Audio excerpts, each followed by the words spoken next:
안녕하세요. 전업투자자 봉리입니다. 9월 2일 토요일 오전 11시 31분입니다. 어제 주말에 특별한 일이 없으면 영상을 올리지 않겠다고 했는데 특별한 변동 요소가 하나 생겨서 방송을 녹화하게 되었습니다. 오늘의 방송 주제는요. 일단 월요일 미국 증시가 휴장이라는 것, 그리고 하반기 증시 중기 전략을 재점검하는 시간을 가질까 합니다. 9월 물가가 재상승 시 증시는 하락 시파가 나오면서 하향 박스권이 강화될 수 있는데요. 제가 계속 물가가 중요하다고 말씀드렸는데 어제 브렌트유가 88.99불까지 올라왔습니다. 그래서 이 변동 요소가 발생했기 때문에 오늘 영상을 다시 녹화 중이고요. 지금은 주식 단타만 하는 전략을 계속 유지하다 비트코인 선물 하방 베팅을 고려해야 된다고 계속 말씀을 드리고 있어요. 그리고 이제 단타 추천주로 추천해 드렸던 아직 이제 입절 처리가 안 된 4개 종목에 대해서 대응 방향을 어제 올려드렸지만 오늘 방송을 녹화하는 김에 한 번 더 추가적인 나온 뉴스들을 고려해서 한번 분석을 다시 해드리겠습니다. 먼저 어제 보시면 미국 10년물 국채금리와 달러가 많이 올랐어요. 어제 미국 실업률이 3.8%까지 나왔다고 해서 나스닥과 나스닥 선물이 상승 출발했지만 음봉으로 보합권에서 일단 마감이 됐습니다. 그래서 일단 달러가 다시 추세선 안으로 104.5 제가 여기 윗단에 그어놨죠. 105를 넘어가면 추세 전환 자리입니다. 안착하면. 그래서 일단 좀 이게 좋지 않고 10년물 국채도 제법 많이 요 하단 지지라인까지 안 오고 올라왔다는 게 조금 좋지는 않은 시그널입니다. 왜 그러냐면 미국 정부에서 역대 최대 규모로 예산을 만들기 위해 지금 국채를 계속 찍어내고 있기 때문에 그 고비가 아직은 남아한 것으로 보여지고요. 가장 중요한 유가가 브렌트유가 어제 이렇게 싼 고점 자리를 돌파하려는 움직임이 나오면서 90불대를 목전에 두고 있습니다. 그래서 이 추이가 되게 중요하다. 그리고 비트코인은 여기서 올라와서 29,000불 자리가 쇼패팅하기 제일 좋아서 기다려야 되는데 다시 내려가 버렸죠. 이 부분은 이따가 다시 설명을 드리겠습니다. 나스닥을 보시면 이 빨간색이 상향 박스권이어서 여기를 타고 잘 올라왔죠. 이 지점은 물가가 계속 내려왔던 자리인데 정확하게 8월부터 물가가 재반등하니까 그때부터 증시 변동이 커졌죠. 그래서 일단 하향 박스권을 그려놓은 상태예요. 근데 어제 여기를 못 넣고 저항을 맞았죠. 그래서 이게 박스권 상단이 될 하향 박스권 상단이 될 가능성이 생긴 겁니다. 그래서 만약 9월 13일이 변곡이라고 계속 말씀드리는데 그때 물가, 유가가 지난달에 계속 올라왔기 때문에 CPI가 헤드라인 CPI가 다시 올라갈 가능성이 생긴 거죠. 그렇게 되면 여기서 19일까지 찌글찌글 하다가 내려가는 즉 A, B, C 그래서 하향 박스권이 완전 고착화되는 흐름이 나올 수도 있는 구간으로 보고 있어요. 20일 이평선도 여전히 하향 추세고 아직 이렇게 완벽하게 위로 못 돌아섰기 때문에 일단은 시장의 흐름은 계속 지켜봐야 한다. 하지만 일단 유가가 뛰고 달러와 국채금리가 올랐다는 점에서 좋지 않다 이렇게 보고 있습니다. 코스피 같은 경우는 이미 상향 박스권 하단을 이탈했고 21선이 이동평균선이 일봉상 하향이라 좋지 않고요. 코스닥 같은 경우는 이 지지라인에서 반등은 받고 올라왔지만 이건 언제든지 변할 수 있는 자리다. 그리고 신용잔고가 20조 1천억 20조 2천억 정도로 여전히 높아요. 그래서 일부 증권사에서 신용융자 매수 가능 그거를 좀 줄였더라고요. 다. 그렇기 때문에 이 부분도 일종의 내관으로 작용한다. 그에 비해 고객 예탁금은 51조 4,899억으로 계속 내려가는 추세입니다. 그렇기 때문에 수급이 어느 섹터로 한번 쏠리면 다른 섹터가 다 못 가는 거예요. 고객 예탁금도 얼마 안 되고 외인 기관도 꾸준히 매수하는 패턴이 아니기 때문입니다. 그렇죠. 그렇게 일단 보시면 되겠고요. 월요일 같은 경우는 이제 말씀드렸듯이 반도체 쪽은 조금 이제 과열이라 좀 눌렸다 갈 자리. 하지만 추세는 나쁘지 않기 때문에 이제 관심을 가지고 봐야 되고, 일단은 시간에서 많이 오른 종목들이 강할 수밖에 없겠죠. 그래서 먼저 목요일날 시간에 하락시 추천드렸던 랩지노믹스 다시 한번 보시면 시간에서 1.9% 올라 끝났습니다. 그리고 60분 봉상 지금 딱 여기 20일 이평선 검은색에 딱 붙어있기 때문에 위로 떠서 이제 갈 겁니다. 근데 잘 보시면 최대 매물대가 여기서 한 5% 정도 올라가면 최대 매물대 금방이에요. 그러니까 어쨌든 미국장도 보합으로 일단 끝났으니까 2% 이상에서 시작하겠죠. 그러니까 5,700원을 매수가라고 가정했을 때 5,650원 정도 내일 스탑로스 걸어 두시고, 이제 5분봉도 정배열이잖아요. 그리고 1봉도 여기 보시면 아주 예쁘게 상승 후에 저점 찍고 올라온 차트이기 때문에 상승이 나올 거예요. 그러면 이제 5% 이상 넘어가서 슈팅 주고 정고점 65,000원 뚫는지 보시고, 여기에서 계속 밀렸거든요. 이 자리에서 이제 10% 정도 상방 VI 한번 들어간 후가 중요합니다. 거기서 이렇게 밀리면 끝나는 거고요. 더 치고 올라가면 좀 더 흐름 보시다 잘 실현하시면 되겠습니다. 그리고 이제 금요일날 장중 오후 1시에 단타 추천으로 알려드렸던 SY, 금강공업, 유신에 대한 분석입니다. SY는 시간에서 최종적으로 5.67%가 올라서 끝났습니다. 근데 미국장 특별한 일 없이 마감이 됐기 때문에 한 6% 정도 선에서 일단 이 정도 5.88에서 뜨겠죠.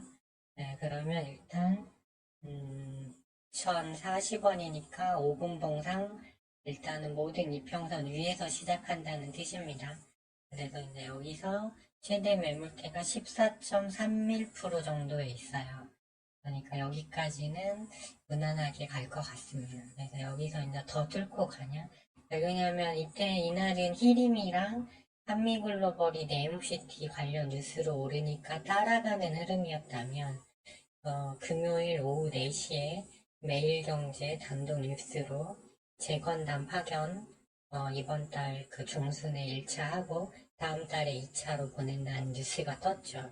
그래서 히림은 시간에서 상한가를 못 갔고, 한미글로벌도 소폭 하락에서 끝이 났어요. 200원 정도 시간에서. 그렇기 때문에 이 두 종목은 이미 시세를 월요일날 많이 뿜었기 때문에 좀 이제 약한 흐름, 여기서 한번 안 밀리고 지지받으면 한 번 더 갈 수는 있지만, 이제 방문한 국부펀드 관계자가 이제 추가적인 성과를 내놓지 않고 가면 다시 밀리는 흐름이 나오겠죠.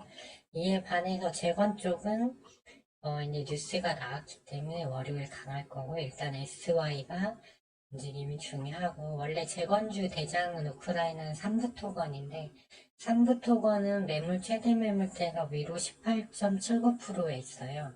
그러니까 오히려 어떻게 보면 위로 더 SY보다 더 갈 수도 있는 자리다 이렇게 보여집니다. 일봉도 하단에서 여기 짓누르고 있던 20일 이평선을 뚫고 거래량 실리면서 돌파한 자리이기 때문에 시간 내에서도 1.8% 올랐죠. 그래서 제 생각에 삼부토건과 SY가 서로 끌어주면서 주가를 올릴 것으로 보여집니다. 이게 좀 원전주랑은 다른 게요.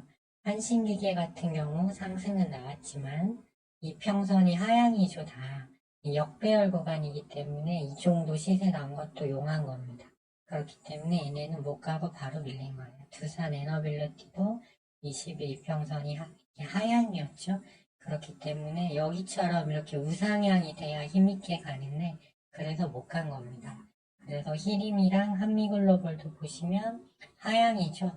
네, 밑으로 내려오고 있어요.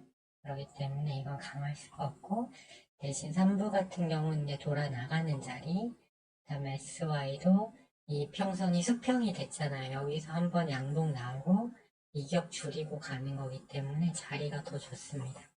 그리고 SY가 오르면 금강공업도 오를 텐데 금강공업도 보시면 이평선이 정배열이죠. 그리고 이 자리랑 좀 비슷합니다. 이 자리. 여기서 시세 주고 횡보하다가 양봉 나온 자리. 시세 주고 횡보하다 양봉. 비슷하죠. 이평선 위치가. 그래서 이날처럼 갈 수 있다.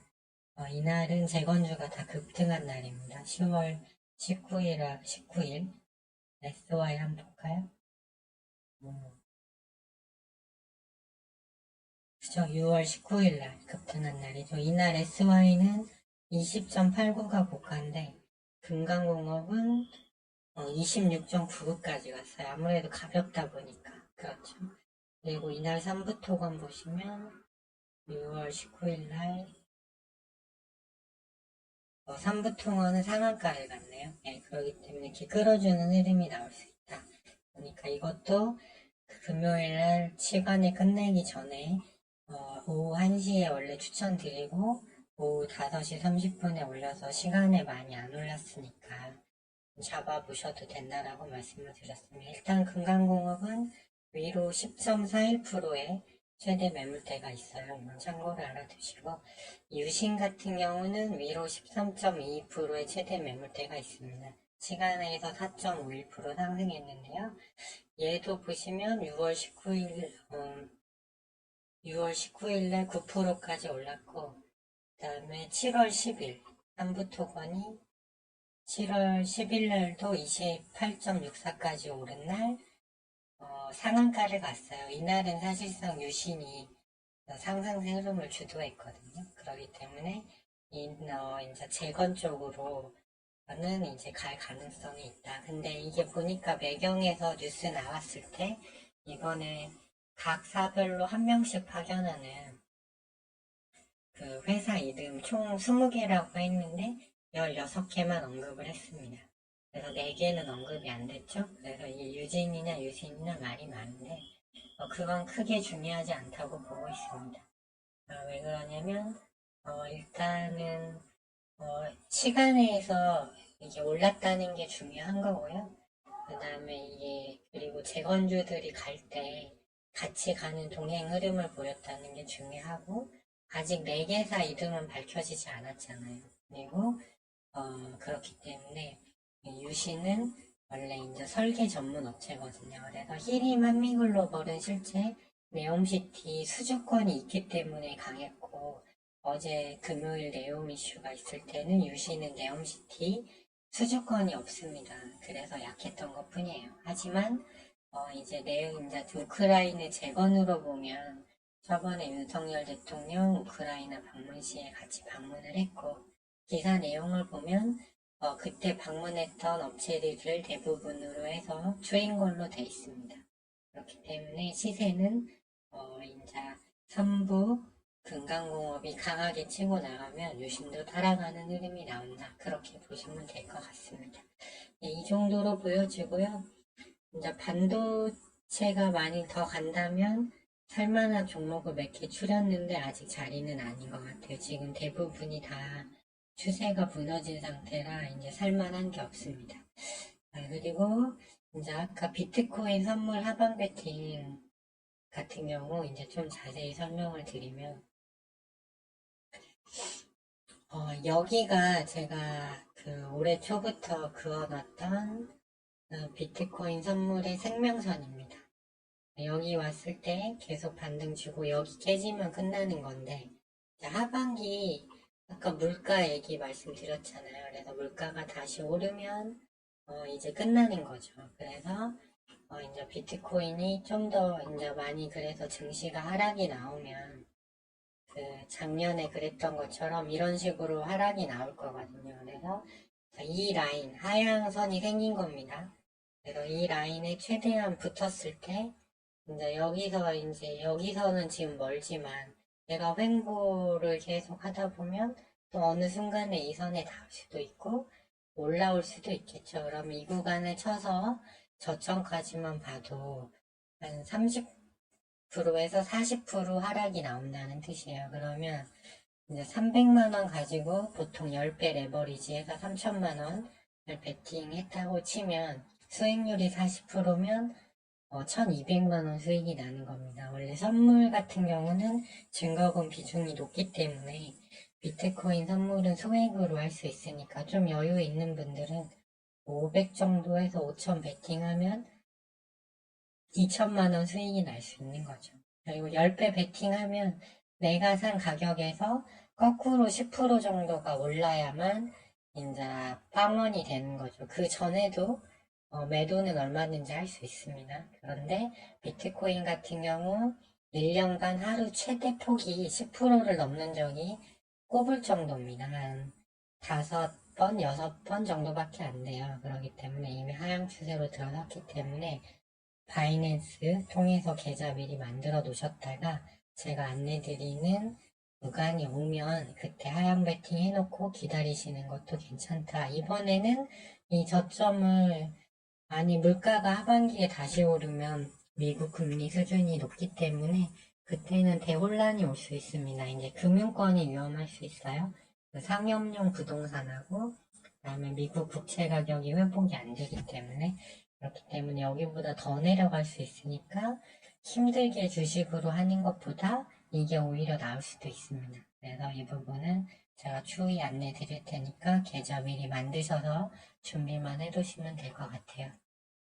네, 주말 잘 보내시고요. 오늘은 이것저것 확인하느라 영상 녹화 시간이 좀 길어졌네요.